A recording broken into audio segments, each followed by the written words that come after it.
Let's begin. In previous video we have seen the introduction of finite element analysis. Link is given in the description. In this video we will see what are different types of FEA analysis.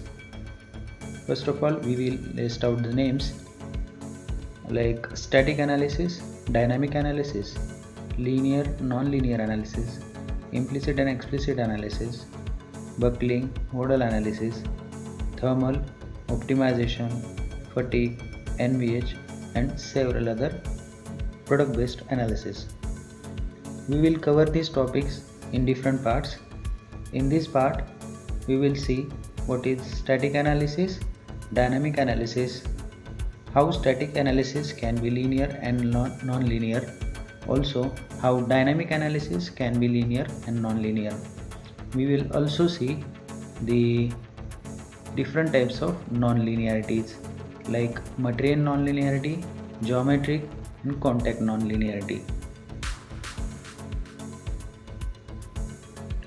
In mechanical engineering, we can convert any system or any component into three basic elements: mass, stiffness and damping, where M is the inertia force, it is the internal resisting force required to vibrate mass m with the acceleration x, while K is the stiffness, it is the force required to produce unit deformation.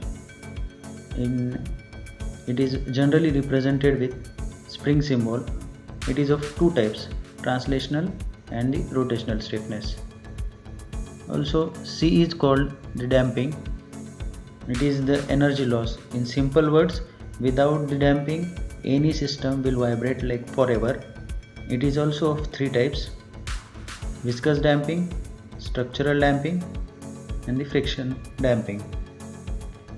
Now if you want to convert this physical system into mathematical equation, it will look like this: mx double dot plus cx dot plus kx equal to f of t, where it is a dynamic problem, where mx double dot is the inertia, cx dot is the damping, kx it is the stiffness effect, and f is called the external force. Now if you want to convert this dynamic problem into static problem, we have to cancel out the inertia effect, then the damping effect. Whatever remains is our static problem. Of course, force is not the function of time. Now we will separate out the static equation for static problem. In the static problem, if the stiffness is constant, then it will become a linear static problem, and if the stiffness is changes, then it will become a non-linear static problem.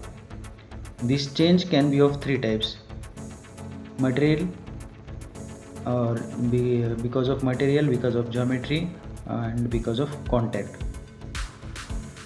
Now we will see what is material based non-linearity. Best way to understand it is to consider brittle fracture and the ductile fracture. For that, let us consider a standard stress strain curve. For brittle materials, there is a linear relation between stress and strain. We do not observe any plastic deformation after the yield point in brittle fracture, because brittle materials are weak in tension, and we observe the cleavage like fracture in brittle materials. But on the other hand, ductile materials, we observe good amount of plastic deformation before fracture, and we can see the cup and cone like fracture in ductile materials, because ductile materials are strong in tension. So while doing FEA, we have to consider this non-linear behavior for the non-linear materials, and we cannot apply same properties of linear materials to non-linear materials. Next is geometry based non-linearity. This type of non-linearity occurs due to large strain or large deformations. Let us consider an example like this. If we apply same force in the same geometry, but we get large deformations, these type of non-linear behaviors we have to consider in our FEA. that is called geometric nonlinearity. Next is contact based nonlinearity or boundary nonlinearity. While doing any FEA, we have to define contacts to behave our model properly. Let us consider a body A and the body B. When these bodies come in contact with each other, we have to define a contact to simulate these two bodies. Based on the contact, their behavior changes. If we do not give any contact, these bodies will penetrate with each other. So we have to also consider these contacts while doing FEA. So to summarize the nonlinearity in the FEA, we can say that if Young's modulus is the function of displacement, then there is a material nonlinearity. If strain is the function of displacement, there is geometric nonlinearity.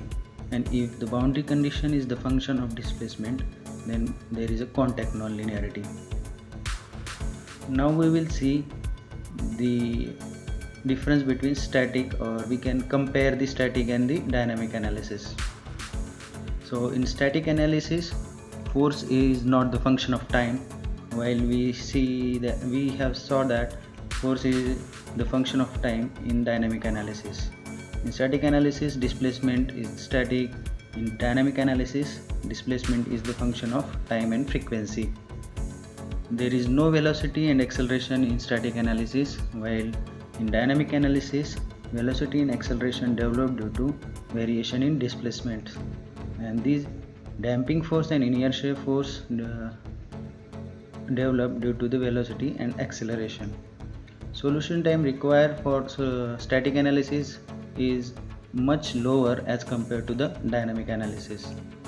In static analysis, we see the stress and displacement as output, while in dynamic analysis we see the output as stress, displacement, velocity, acceleration with respect to time and frequency domain.